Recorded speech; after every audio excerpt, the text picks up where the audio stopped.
The other thing is I look around, and I don't care if you live in a red state, a blue city, or anything in between.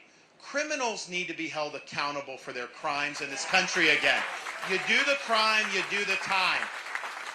When we were in Southern California for the debate last month, my wife and I, we ran into 6 or 7 people who had been mugged within the last year in Southern California. And I'm thinking, in all the political events I've done in Florida, I don't think I ever met anyone that had been mugged. The reason they've been mugged is because the muggers are not prosecuted when they mug somebody.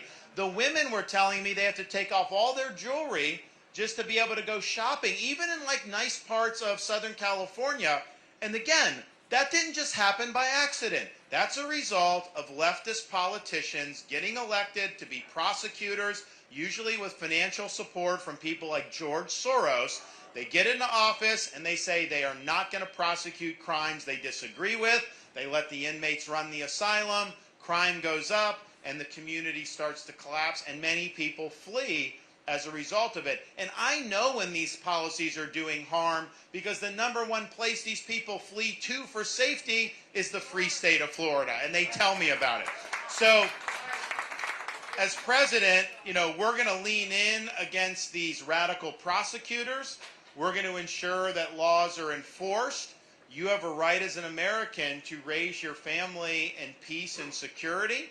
And if those local leftist governments aren't getting the job done, we're going to come in and we're going to make it happen. So we will have the rule of law reestablished throughout this country in every jurisdiction.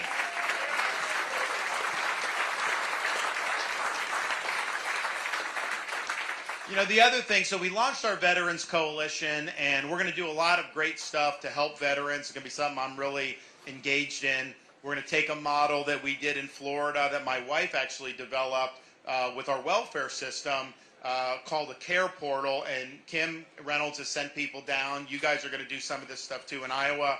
And basically the thought behind it is government doesn't really solve problems. Bureaucracies don't do that.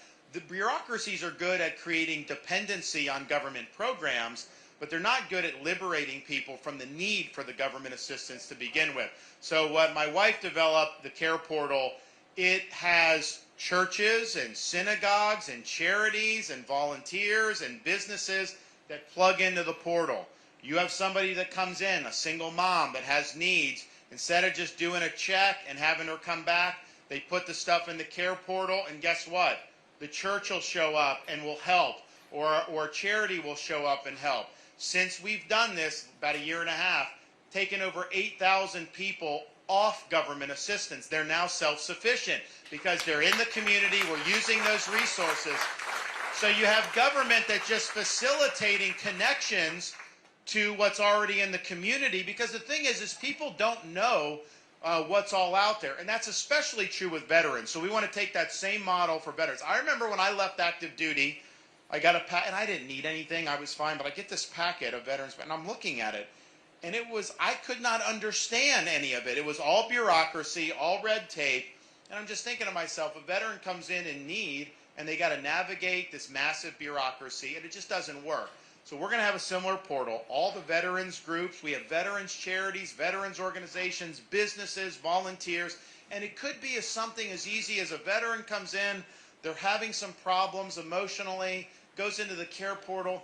Maybe it's just someone from down the street that goes to their apartment and has a cup of coffee with them. That could be the difference between saving their life and avoiding a veteran suicide. We have other things, like in Florida, we have an organization that trains service dogs to assist veterans with post-traumatic stress. When veterans get linked with the service dog, the suicide rate is close to 0 in those instances. So there's all this stuff out there. There's a lot of goodwill, but you got to transcend the bureaucracy.